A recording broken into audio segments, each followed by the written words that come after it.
Welcome back. نون league کے قائد اور سابق وزیر اعظم نواز شریف آج اسلام آباد ہائی کورٹ کے سامنے سرنڈر کریں گے۔ اسلام آباد ہائی کورٹ کے جسٹس عامر فاروق اور جسٹس میاں گل حسن اورنگزیب درخواستوں پر سماعت کریں گے۔ اسلام آباد ہائی کورٹ نے نواز شریف کی آج تک کی حفاظتی ضمانت منظور رکھی ہے۔ عدالت نے نواز شریف کو آج تک گرفتار کرنے سے روکنے کا حکم دے رکھا ہے۔ نیب نے نواز شریف کو حفاظتی ضمانت ملنے پر کوئی اعتراض نہیں کیا تھا۔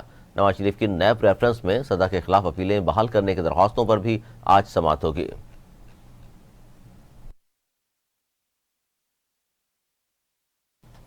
نگراں حکومت نے چیئرمین پی ٹی آئی کو الیکشن کمیشن میں پیش کرنے سے معذرت کر لی۔ الیکشن کمیشن میں P T I chairman Asad Umar اور فواز چودھری کے خلاف توہین الیکشن کمیشن کیس کی سماعت ہوئی۔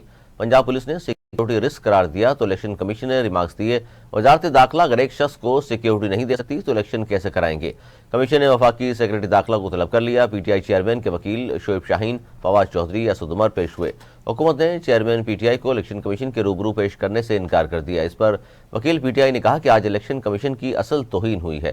وزارت داخلہ کی جانب سے اے آئی جی آپریشن پنجاب پولیس نے پی ٹی آئی چیئرمین سے متعلق رپورٹ الیکشن کمیشن میں جمع کراتے ہوئے کہا، پی ٹی آئی چیئرمین کی زندگی کو خطرات لاحق ہیں، وہ خود بھی اس کا اظہار کر چکے ہیں۔ الیکشن کمیشن ارکان نے کہا کہ چیئرمین پی ٹی آئی جو کہتے ہیں آپ کو یقین ہے صحیح کہتے ہیں۔ چیئرمین پی ٹی آئی سے آپ لکھوا کے لے آئیں کہ میں معذرت کرتا ہوں۔ الیکشن کمیشن نے سیکرٹری داخلہ کو طلب کرتے ہوئے سماعت 13 نومبر تک ملتوی کر دی۔ الیکشن کمیشن نے چیئرمین پی ٹی آئی کے آج کے لیے پروڈکشن آرڈر جاری کیے تھے۔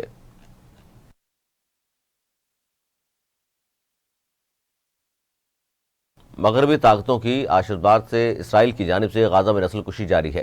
مزید حملوں میں 436 فلسطینی شہید ہو گئے، جن میں 182 بچے شامل ہیں۔ 7 اکتوبر سے جاری حملوں میں شہید بچوں کی تعداد 2055 ہو گئی۔ اسرائیلی فضائیہ کی جانب سے غزہ کے الچاتی کیمپ پر رات گئے بمباری کی گئی، جس میں 182 بچوں اور درجنوں خواتین سمیت 436 فلسطینی شہید ہوئے۔ اس کے علاوہ خان یونس میں 3 خاندانوں کے 23 افراد شہید ہوئے۔ الفلوجہ میں 17 افراد سے جینے کا حق چھینا گیا۔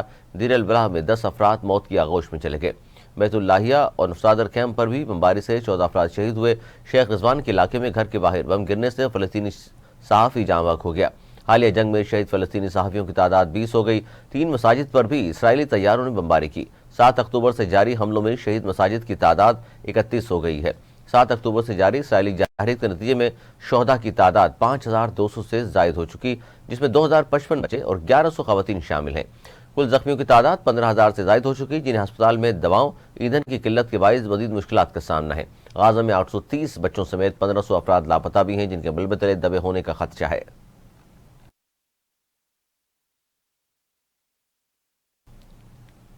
پاکستان پیپلز پارٹی کے رہنما فیصل کریم کنڈی نے کہا ہے کہ مینار پاکستان کے جلسے میں ایسا لگ رہا تھا نواز شریف اپنی سی وی پیش کر رہے ہیں۔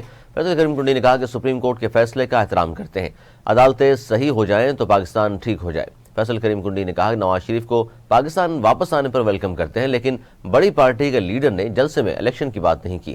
اسٹیٹ اسپانسرڈ جلسہ بلا وجہ ہوتے ہیں۔ پی پی رہنما نے مزید کہا کہ نواز شریف نے بار بار انتقام نہ لینے کی بات کی، ایسا لگ رہا تھا وہ اپنی سی وی پیش کر رہے ہیں۔ فیصل کریم کنڈی نے یہ بھی کہا کہ خواجہ آصف کہہ چکے نون لیگ کا میچ فکس ہو چکا، فکس میچ کرنا سلیکٹ ہونا ہے، بڑا آسان ہے۔ انہوں نے سوال کیا کیا چوتھی بار بھی نواز شریف سلیکٹ ہو کر آنا چاہتے ہیں؟ چاہیں تو یہ کہ نون لیگ کے قائد اس ملک کو ایک سسٹم دیں، عوام کو حق حکمرانی دیں۔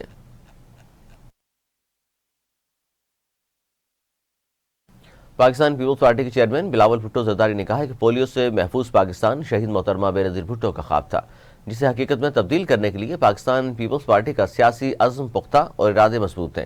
چیئرمین پیپلز پارٹی نے پولیو کے خاتمے کے عالمی دن کے موقع پر اپنے پیغام میں کہا، قوم کو بلا شبہ آج بھی یاد ہے کہ یہ شہید محترمہ بے نظیر بھٹو ہی تھیں جنہوں نے پاکستانی بچوں کو زندگی بھر اپاہج بنانے والے مرض سے محفوظ رکھنے کے لیے ملک میں پہلی بار انسداد پولیو پروگرام کا آغاز کیا۔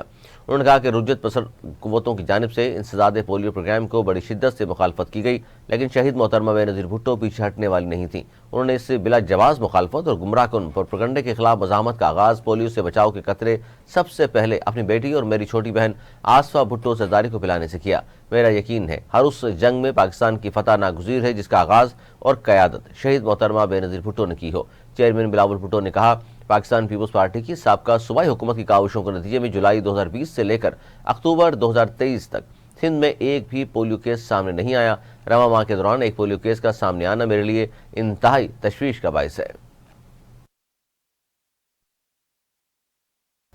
امریکہ کے سابق صدر باراک اوباما نے حماس اور اسرائیل جنگ کے حوالے سے اسرائیل کو خبردار کر دیا۔ باراک اوباما نے کہا کہ حماس کے خلاف جنگ میں اسرائیل کے کچھ اقدامات جیسے غزہ کے لیے خوراک اور پانی کی بندش فلسطینیوں کے رویوں کو نسلوں کے لیے سخت کر سکتے ہیں۔ سابق امریکی صدر نے کہا کہ اقدامات اسرائیل کے لیے بین الاقوامی حمایت کو کمزور کر سکتے ہیں۔ انہوں نے کہا کہ اسرائیلی حکومت کی جانب سے غزہ میں قید شہری آبادی کے لیے خوراک، پانی اور بجلی منقطع کرنے کے فیصلے سے نہ صرف بڑھتے ہوئے انسانی بحران کو مزید خراب کرنے کا خطرہ ہے بلکہ یہ فلسطینیوں کے رویوں کو نسلوں کے لیے مزید سخت کر سکتے ہیں۔ باراک اوباما نے کہا کہ اسرائیل کی فوجی حکمت عملی الٹا رد عمل آ سکتا ہے۔ انہوں نے اسرائیل کے اپنے دفاع کے حق کے حمایت کا اعادہ کیا۔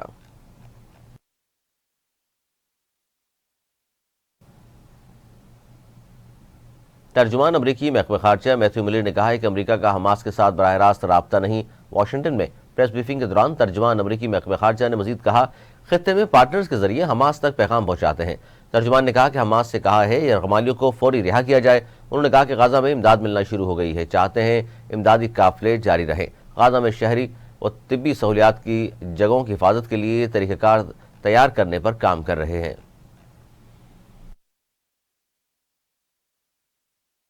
افغانستان نے پہلی بار ورلڈ کپ میں پاکستان کو 8 وکٹوں سے شکست دے کر تاریخ رقم کر دی۔ پاکستان کا 283 رنز کا ہدف افغانستان نے 49 اوور میں 2 وکٹوں کے نقصان پر بنا لیا۔ پاکستان کرکٹ ٹیم کی ٹورنامنٹ میں مسلسل تیسری شکست ہے، جبکہ افغانستان ون ڈے انٹرنیشنل اور ورلڈ کپ میں پہلی بار پاکستان کو ہرانے میں کامیاب ہوا ہے۔ میچ جیتنے کے بعد افغانستان 4 پوائنٹس کے ساتھ پوائنٹس ٹیبل پر 10ویں پوزیشن سے 6 نمبر پر آ گیا ہے، جبکہ پاکستان 5ویں پوزیشن پر برقرار ہے۔ رواں ٹورنامنٹ میں پاکستان اور افغانستان دونوں 5 میچز میں سے 3 ہارے ہیں اور 2 میچز میں کامیاب ہوئے ہیں۔ نیوز اسٹوڈیو سے فی الحال اتنا ہی۔ مزید نیوز اپڈیٹ